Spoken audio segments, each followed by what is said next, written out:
On today's episode, I have a special delivery from Stu in Arizona. If you know Stu, you know he is a Maltby fanatic. He's what got me into testing Maltby clubs. And I have not just some new Maltbys, I have an entire bag of Maltbys, and not just any bag of Maltbys. This is Stu's actual bag. So we are gonna take a set of clubs from a subscriber out here on course, put it to the test with the goal of even par or better. That would be nice, but even par is my goal. This is an incredible set of clubs from a manufacturer that just does not get enough love, especially here on YouTube. You almost never see reviews of Maltby clubs, but let me tell you, if you haven't tested one or tried one for yourself, I think after watching this video, you probably will. Let's turn the camera around, take a look at what we've got inside Stu's bag.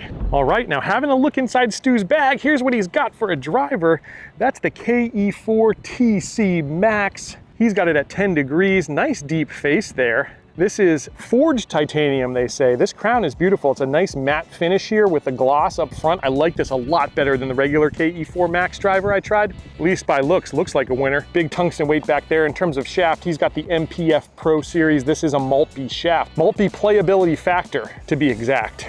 Stiff shaft on this one. In terms of woods, he carries a 3-wood and a 7-wood in the KE4 TC Pro line as well. Same shaft on these ones, the MPF Pro Series fairway shaft. As for irons, Stu is rocking my favorite irons of 2024 that I tested. These are the TS3s from Maltby. Medium top line there, not super thin, but not super thick either. Just a little bit of offset, probably the best feeling clubs I've tried this year. These and the Toras, I would say. Those things were really incredible as well. He's got them in 4 through gap wedge. That's what I would change, by the way. I wouldn't use the stock gap wedge. I would change to one of these wedges here. By the way, he's got these super customized, as you can see. He's got a gun on this one that says "Be Cool." Stu is from Arizona. They like their guns in Arizona, so I guess that tracks. But look at the milling on the bottom of this one. Nice wide bounce, beautiful, beautiful milling on these wedges. Again, he's got the 54 and the 58. Now, another note about these wedges, Stu somehow convinced the folks at Maltby to actually give the Let's Play Through community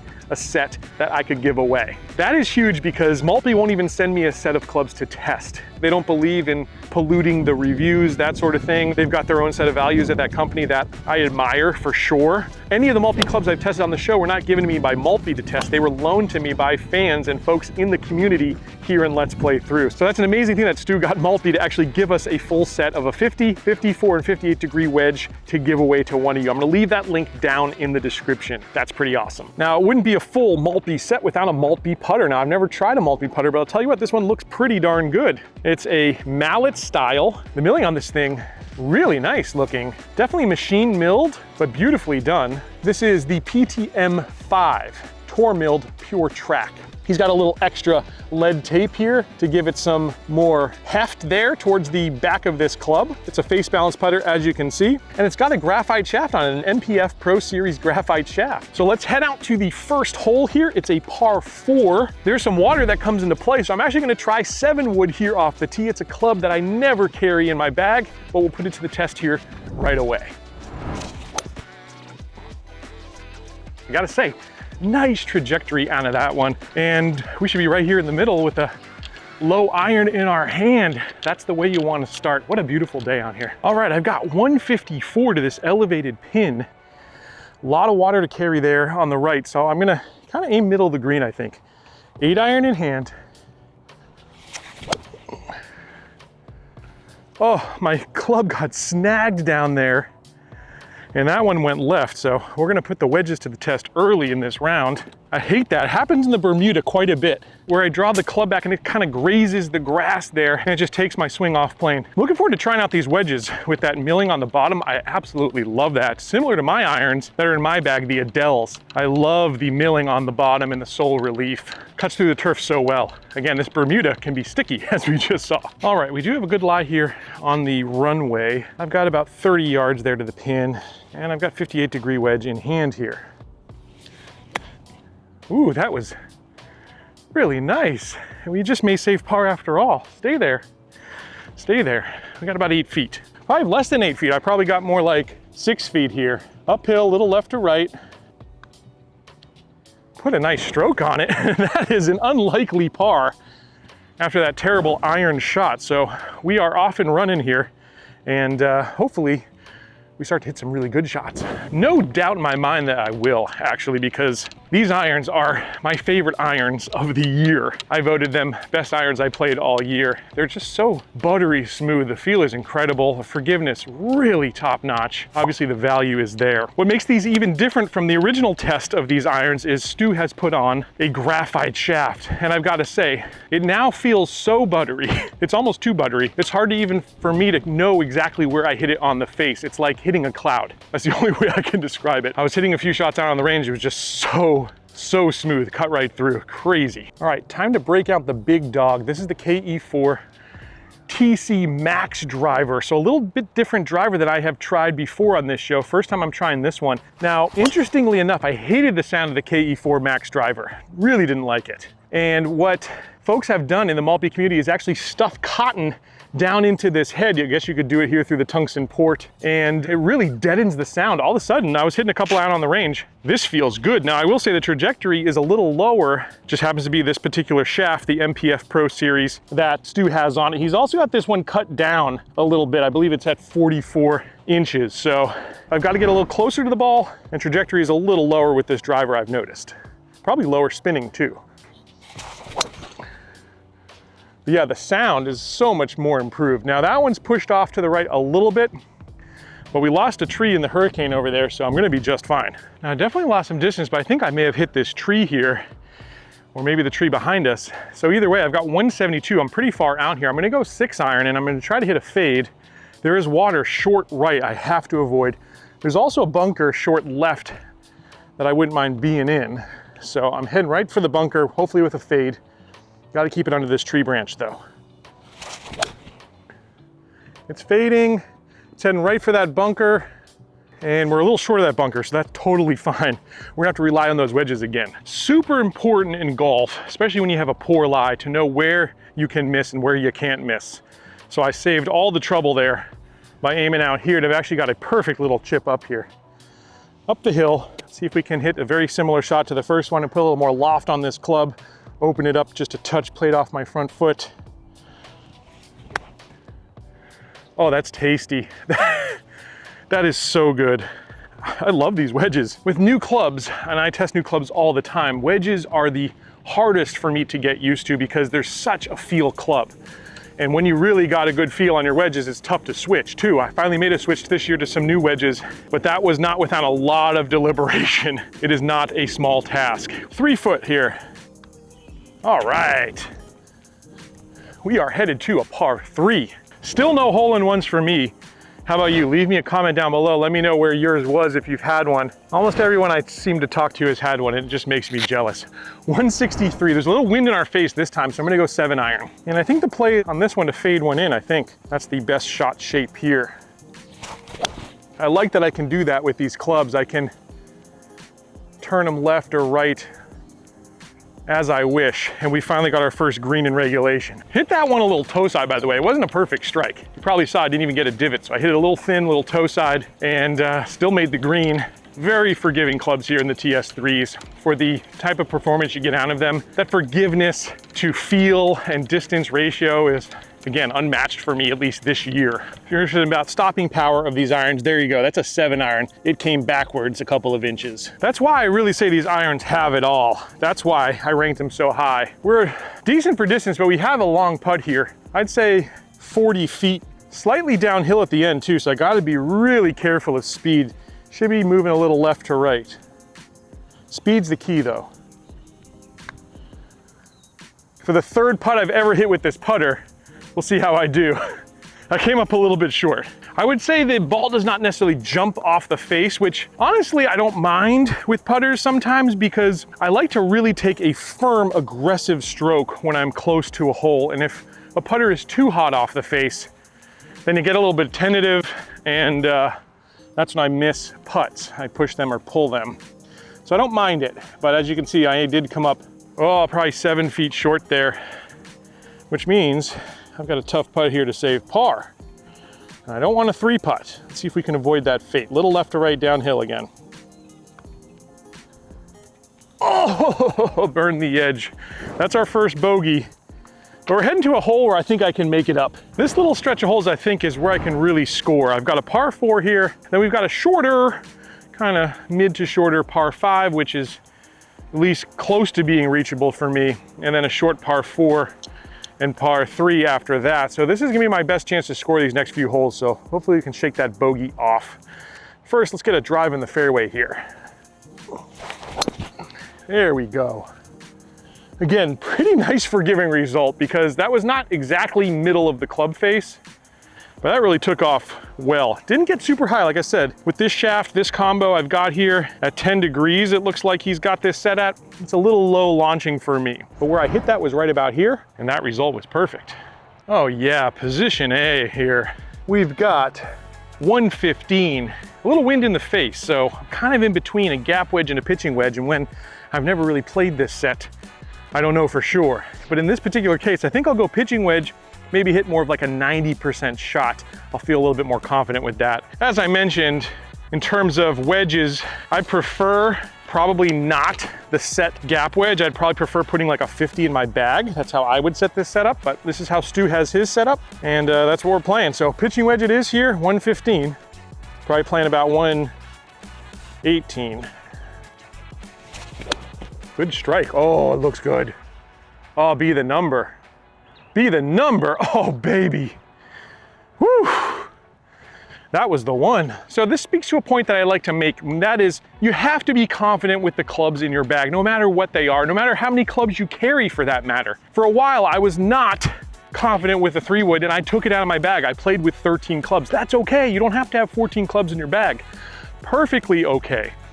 And again, right there, better to hit a club that I feel a little bit more confident with rather than one that I'm not quite sure of. And probably the most important is with putting. You've got to be confident. I was 5 yards short there, 5 more yards. That thing was maybe in the hole. It was on an amazing line. As it stands, we got 15 feet, still a good birdie putt. Let's drop one, right?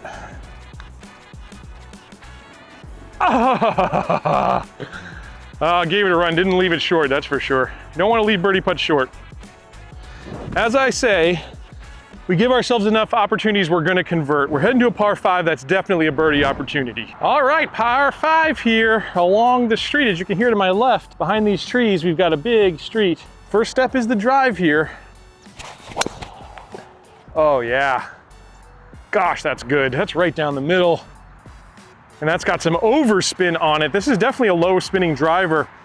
Again, wasn't exactly dead center. That was better this time. It was hit right here. Pretty darn forgiving and consistent after only taking a few drives with this thing, you can tell. This one is a playa. We're gonna be able to put a 3-wood in our hand and maybe get to the green, or at least be real close. And from what I'm doing so far with these wedges, even if we're off the green, I like my chances on a birdie. Oh, that was a low little worm burner. It hooked like I wanted. And we're gonna be just fine. Now, how many times have I said this? Apart from those wedge shots, I don't think I've hit anything really dead middle just yet. Just goes to show you how forgiving these Maltby clubs are. I was contending in the club championship after day 1, and a couple holes ate me up on the second day. I finished 4th, but I still have my mere mortal status. And if you're a mere mortal, go ahead and hit subscribe. That's what this channel's all about. I'm not the longest hitter out here on YouTube by far. And as you can see, I'm not the most consistent contact, but we have a lot of fun on this channel. We are in prime position on this par 5. I got 79 yards, a little wind in the face. Because of that, I'm gonna go 54-degree wedge here. Still not a full swing. I don't like to take full swings with my wedges. Let's say 90, 95% here. Just a little left of target. I think it's gonna be good for distance. Oh, we got a ton of spin on it. Almost spun this one off the green. Again, great for distance. We've got 15 feet, I'd say. Very similar to that last putt. Love to put this one in. Oh, I hit it a little hard, a little firm. Oh, just a little too firm there. Oh man, had the heart racing early here. We'll have to take the par though. Still, like I said, give ourselves enough opportunities. We are bound to convert. That was as close as it gets right there. Let's keep it up. Oh yeah, that's pretty good. Maybe turning more than I expected. It's gonna be fine, it's gonna be in the rough. So in terms of workability with this driver, better than expected. I think it's got good distance, I think it's got good consistency and forgiveness, and it's got some workability. Obviously the value is there as well. So if I was doing a driver review, this one might be up there. Shot like this should come off a little left or right because it's downhill a bit. Oh, real high. And we're gonna be short. All right, we are gonna go 54-degree wedge here. I'm gonna play a little bit of a bump and run. There's the bump, there's the check. That's pretty nice. Got aggressive with that one. That is totally fine. We're trying to make one, trying to get that even par number here for the round. Now we've got a little slippery putt downhill to save par. But with this putter, not a problem. We're heading to a par 3 here. We've got 3 holes to play here to get that stroke back, maybe even go 1 under. That would be mighty, mighty sweet. I think we've got it. It's just so easy to swing these clubs. That is right at it. That's got a chance. If it would have kicked forward, that had a real serious chance. But there's so much grab on these irons, which is a good thing. These irons with these shaft, that is a very easy club to swing. It's effortless. Gosh, if you can make golf a little easier, do it anytime you can. And these irons, just swinging easy. Definitely my best crack of the day. I like this putt because this one's moving to my left, your right, uphill, extremely makeable. One time, just couldn't give it enough break there. Well, if we could get the putter going, this could be a historic round. We still have 2 more holes to do it. I am ever the constant optimist on this show, as you know. Next up is my nemesis of a hole though, so I've got to overcome some mental demons. That'll work. As I mentioned, I'm not a big hitter, so this is not a hole I can reach. It's a long one with the dog leg. It plays about 560, 70, the way it plays because the dog leg's so severely left. I can't get there in 2. It's a 3-shot hole no matter what, so hit a good one there. We're gonna get that 3-wood back out. Hopefully we can pound one to wedge territory and then hit something tight. That's the goal at least. You gotta visualize it before you can do it. Hit behind it fat. But again, I'll get away with it on this hole. So if there's one club in this set that is absolutely not for me, at least I don't have any confidence right now, it would take me some more getting used to, it's gotta be this 3-wood. 7-wood I feel real good with. Driver I like, irons love, wedges adore, putter like. Ugly lie here in the rough. Not 100% buried, but you can't see much of that ball. I'd rather be safe than sorry here. I'm gonna go 9-iron. I don't mind if it's over the green, but I don't want to be in that bunker. Oh, it got out. I think it's in the sand. It should have gone 8. These bunkers are literally in pitiful condition. What happened is they got washed out and completely destroyed last month in the hurricane here in Tampa. So even during the club championship, the rule was you could rake it and place it, or you could take it out of the bunker. I know if I do that on YouTube though, I'll get a slew of nasty comments about not playing it where it lies. So I'll take the chance here on these bad bunkers. I've got 58 degrees in my hand. I'm gonna open it way up. We're gonna do our best to slide this one underneath the cement. Oh, not too bad, not too bad. So we had 2 bad lies on this hole.